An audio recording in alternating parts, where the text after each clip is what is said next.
Au fil de ces pages, la Bible parle du péché pour le dénoncer et le guérir. L'Ancien Testament désigne le péché comme l'ensemble des manquements humains, tels que le mensonge, la révolte contre Dieu ou l'injustice. Parmi tous les récits bibliques, c'est le livre de la Genèse qui pointe le péché le plus clairement, car il raconte la chute de l'homme, mais aussi la promesse de Dieu de relever et de sauver l'humanité. Pourtant, à aucun moment de la Genèse, le mot péché n'est évoqué. Le péché d'Adam se manifeste comme une désobéissance, un acte par lequel l'homme, en écoutant les suggestions du serpent, s'oppose consciemment et délibérément à son Créateur, dans l'espoir de devenir son égal.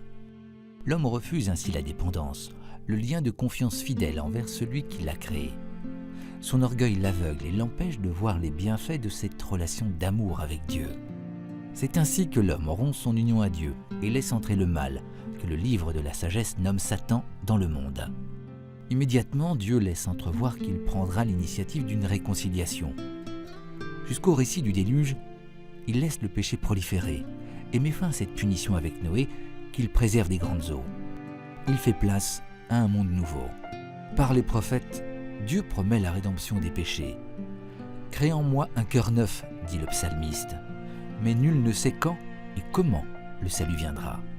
C'est avec la naissance de Jésus que se révèle l'identité du Sauveur promis et attendu.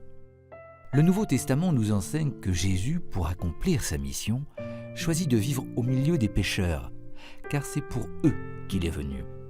Il annonce que les péchés seront remis, il parle du pardon et il prêche la conversion. « Repentez-vous et croyez à la bonne nouvelle », rapporte saint Marc. Ces paroles sont une révélation pour ceux qui les entendent. Elles sont la promesse d'un Dieu amour et miséricordieux.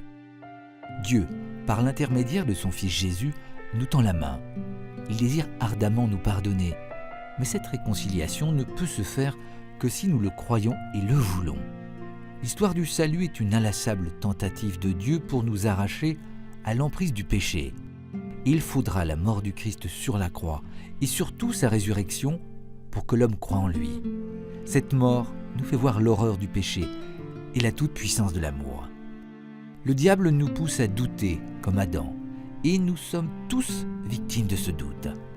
La révélation nous ouvre le chemin du salut, mais la route est longue et notre adhésion au Christ doit être totale.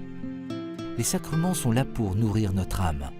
Dans l'évangile de Luc, ceux qui regardent Jésus crucifié repartent en demandant pardon pour leurs péchés.